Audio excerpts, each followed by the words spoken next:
Assalamualaikum warahmatullahi wabarakatuh. Hidup di tengah masyarakat menyebabkan kita memahami pentingnya melakukan interaksi. Interaksi antara individu atau antar kelompok akan memunculkan gejala dan realitas sosial. Jadi pada kesempatan hari ini, Ibu akan membahas tentang gejala sosial dan realitas sosial sebagai kajian sosiologi. Pernahkah kalian mendengar gejala sosial maupun realitas sosial? Baik yang sudah pernah mendengar maupun yang belum, tetap simak materi pada hari ini. Yang pertama yaitu gejala sosial. Merupakan segala peristiwa yang sering terjadi dalam kehidupan masyarakat. Hal ini terjadi akibat pola interaksi atau hubungan sosial dalam masyarakat. Jadi gejala sosial itu muncul ketika individu ataupun kelompok masyarakat melakukan suatu kegiatan tertentu, selanjutnya diikuti oleh masyarakat yang lain. Gejala sosial dapat dikenali dalam tindakan individu dan tindakan kolektif, interaksi antar individu atau antar kelompok, kemudian pengelompokan sosial. Tindakan individu dapat menjadi penyebab gejala sosial apabila tindakan tersebut diikuti oleh masyarakat. Selain tindakan individu, gejala sosial dapat terbentuk dari tindakan kolektif. Apa yang dimaksud dengan tindakan kolektif? Tindakan kolektif yaitu tindakan secara spontan, relatif tidak terorganisasi, dan hampir tidak diduga sebelumnya. Ibu ambil contoh di sini penyaluran bantuan untuk yang terjadi bencana. Jadi Ibu ambil contoh di sini COVID ya. Wabah penyakit COVID melanda di seluruh dunia, terutama di Indonesia. Semua masyarakat itu tidak pernah menduga bahwa COVID akan berlangsung selama ini, bahkan sampai sekarang juga belum mereda.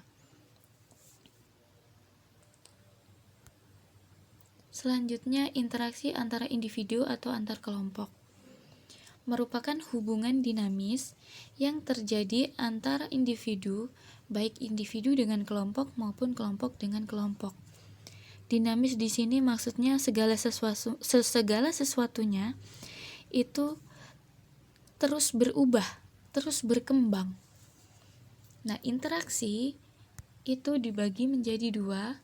Yang pertama, asosiatif, dan yang kedua yaitu disosiatif. Asosiatif itu lebih mengarah ke persatuan, dan disosiatif itu lebih mengarah ke perpecahan. Ibu ambil contoh untuk yang asosiatif yaitu interaksi yang terjadi antara penjual dan pembeli di pasar. Jadi mereka itu menjalin hubungan atau interaksi yang memersatukan mereka. Kemudian yang disosiatif karena perpecahan ya, Ibu ambil contoh tawuran. Bisa tawuran antar pelajar, kemudian tawuran antar supporter sepak bola, dan lain sebagainya yang lebih mengarah ke perpecahan. Selanjutnya pengelompokan sosial.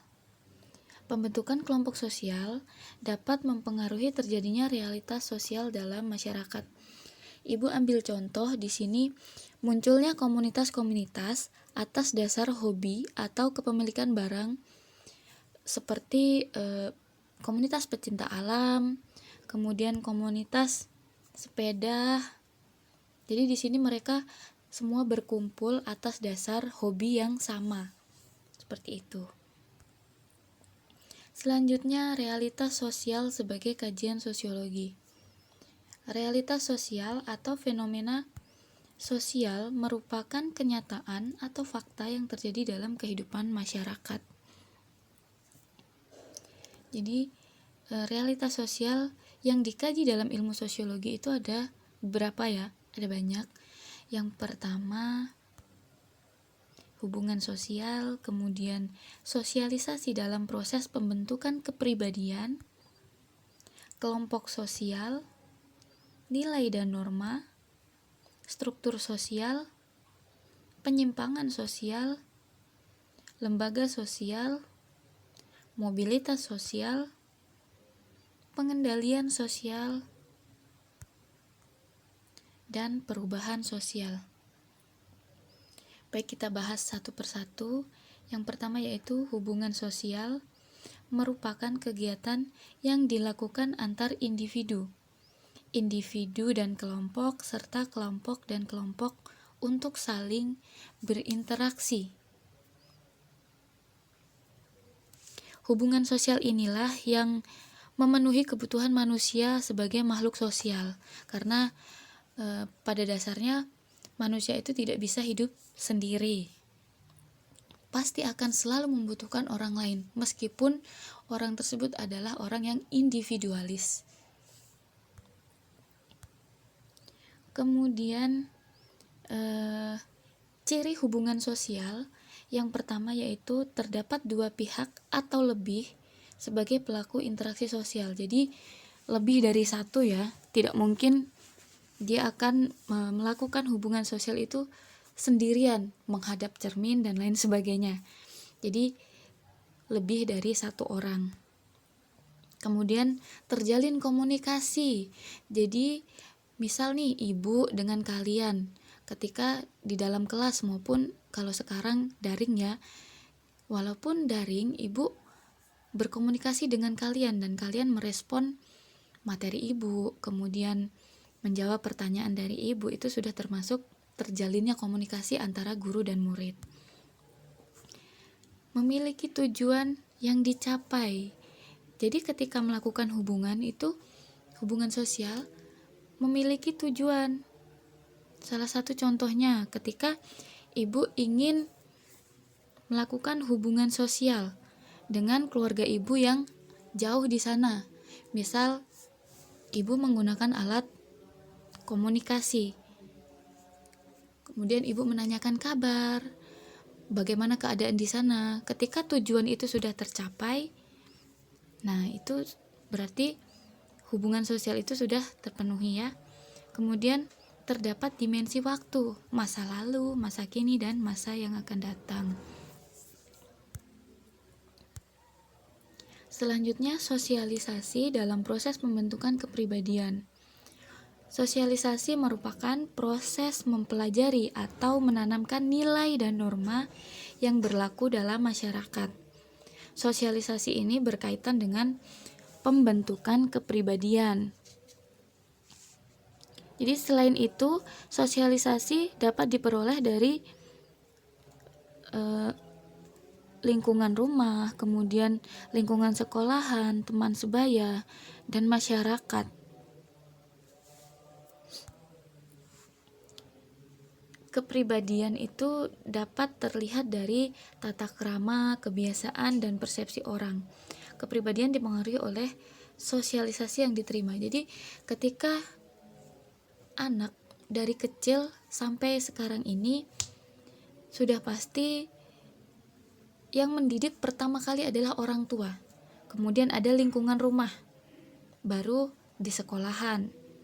Jadi bentuk tata krama, kemudian kebiasaan dan lain sebagainya itu dimulai dari sejak dini. Jadi sosialisasi itu diajarkan baik secara langsung maupun tidak langsung oleh orang tua dan lingkungan sekitar. Kemudian kelompok sosial.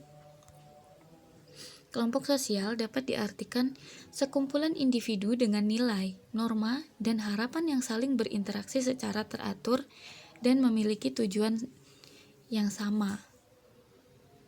Jadi dalam kelompok sosial itu akan terus terjalin ya hubungannya, karena memiliki tujuan yang sama. Kemudian ada penerapan nilai dan norma di sana.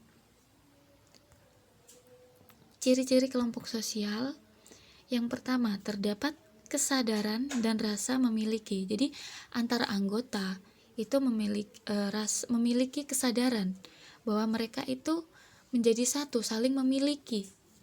Seperti itu, memiliki rasa yang sama. Kemudian terdapat hubungan timbal balik antar anggota. Di dalam kelompok sosial, antar anggota itu akan saling membutuhkan.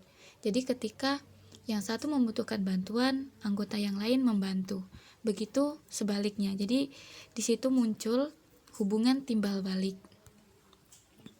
Kemudian adanya kepentingan bersama.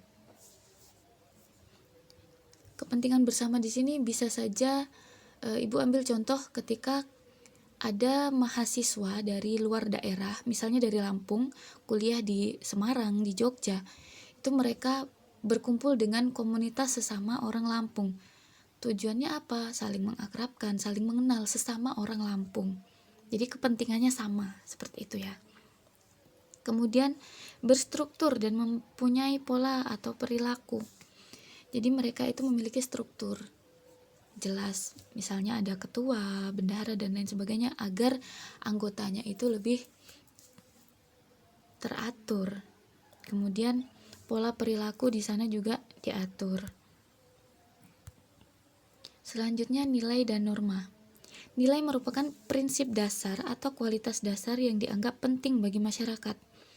Nilai menjadi tujuan seseorang untuk bertindak. Selanjutnya, norma sosial yaitu kebiasaan atau aturan yang menjadi pedoman masyarakat. Norma dibentuk untuk mengatur dan mengendalikan perilaku masyarakat.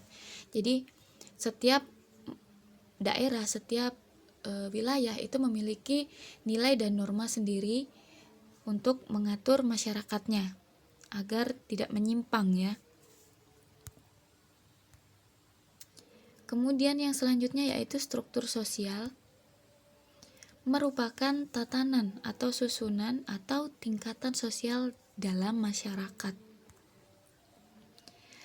Jadi dalam struktur sosial itu dibagi menjadi dua. Yang pertama yaitu diferensiasi sosial, kemudian stratifikasi sosial. Tahukah kalian apa yang dimaksud dengan diferensiasi sosial maupun stratifikasi sosial? Jadi diferensiasi sosial itu menunjukkan pembedaan antara kelompok secara horizontal. Contohnya itu perbedaan suku bangsa, ras, agama, dan golongan. Kemudian yang stratifikasi sosial itu menunjukkan pembedaan masyarakat dalam kelas-kelas sosial secara vertikal, diwujudkan dengan adanya tingkatan di dalam masyarakat. Contohnya itu stratifikasi sosial yang terbentuk dengan sendirinya itu usia. Lalu stratifikasi sosial yang sengaja dibentuk, misalnya itu kekuasaan atau wewenang. Selanjutnya penyimpangan sosial.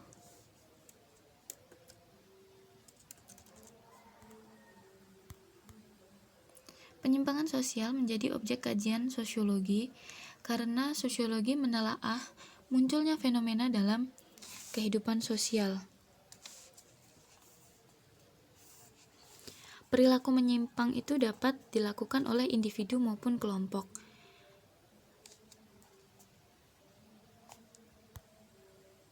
Nah, Ibu ambil contoh ini tawuran. Jadi perilaku tersebut merupakan penyimpangan sosial dan perlu diminimalisasi karena merugikan atau berdampak negatif bagi peserta didik, sekolah, maupun masyarakat. Selanjutnya, lembaga sosial. Menurut Paul B. Hurton dan Chester L. Hunt, lembaga sosial adalah sistem norma sosial dan hubungan-hubungan terorganisasi yang menyatukan nilai-nilai serta prosedur tertentu dalam rangka memenuhi kebutuhan dasar masyarakat.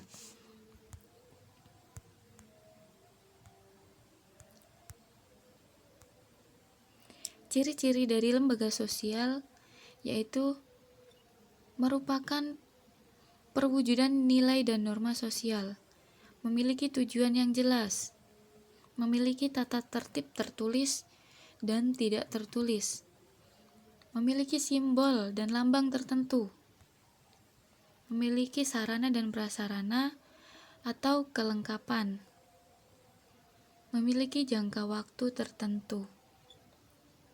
Selanjutnya, memiliki tradisi atau aturan yang mengikat.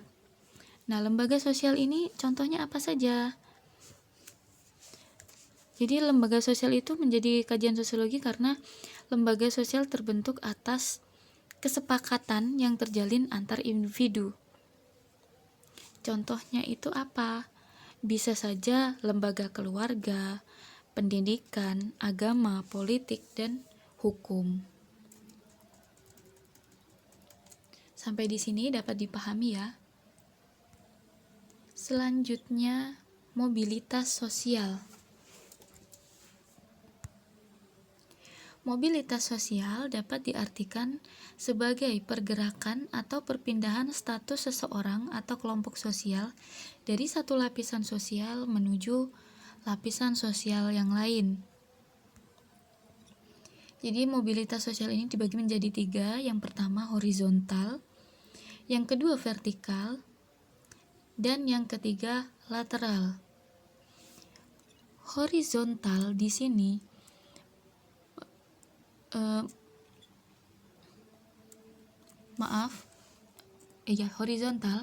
horizontal di sini merupakan gerak perpindahan yang terjadi dalam tingkatan yang sama atau sederajat. Kemudian mobilitas vertikal merupakan perpindahan yang bersifat naik atau turun. Nah, ini tidak sederajat. Kemudian lateral merupakan gerak perpindahan individu atau kelompok dari satu wilayah ke wilayah lain tanpa mengubah status sosial. Sampai di sini, adakah yang ingin bertanya? Silahkan tulis di kolom komentar jika ingin bertanya. Selanjutnya, pengendalian sosial.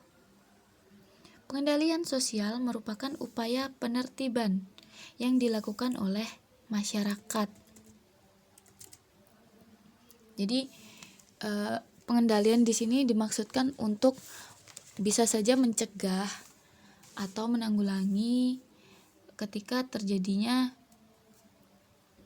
perpecahan dan lain sebagainya. Jadi pengendalian sosial itu dibagi menjadi 2, yaitu berdasarkan sifatnya dan berdasarkan cara yang digunakan. Yang pertama yaitu berdasarkan sifatnya.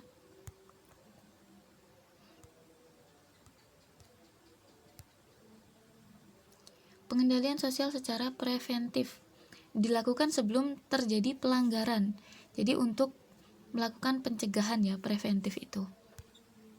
Selanjutnya pengendalian sosial represif dilakukan setelah terjadi pelanggaran.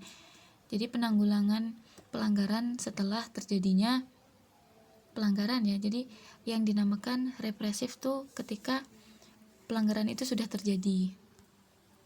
Kemudian pengendalian sosial gabungan.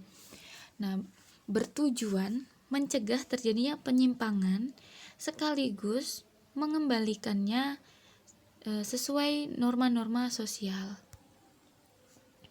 Selanjutnya berdasarkan cara yang digunakan. Yang pertama yaitu persuasif, jadi dilakukan tanpa kekerasan.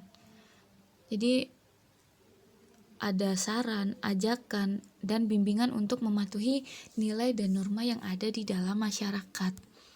Selanjutnya koersif, dilakukan dengan cara kekerasan atau paksaan untuk membentuk masyarakat agar tertib, seperti itu. Nah, yang terakhir yaitu perubahan sosial. Menurut Selo Sumarjan, perubahan sosial adalah segala perubahan pada lembaga-lembaga kemasyarakatan yang mempengaruhi sistem sosial masyarakat, termasuk nilai-nilai, sikap, dan pola perilaku di antara kelompok-kelompok dalam masyarakat. Perubahan sosial ini bisa saja perubahan besar, kecil, dan lain sebagainya. Ibu ambil contoh perubahan kecil ya. Jadi perubahan sosial kecil itu terjadinya perubahan gaya pakaian, gaya rambut, aksesoris, dan lain sebagainya. Baik, cukup sekian materi yang Ibu sampaikan. Silahkan bertanya di kolom komentar jika ingin bertanya.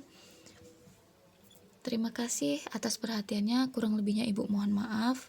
Atas segala kekurangan, kepada Allah Ibu mohon ampun. Ibu akhiri, wassalamualaikum warahmatullahi wabarakatuh.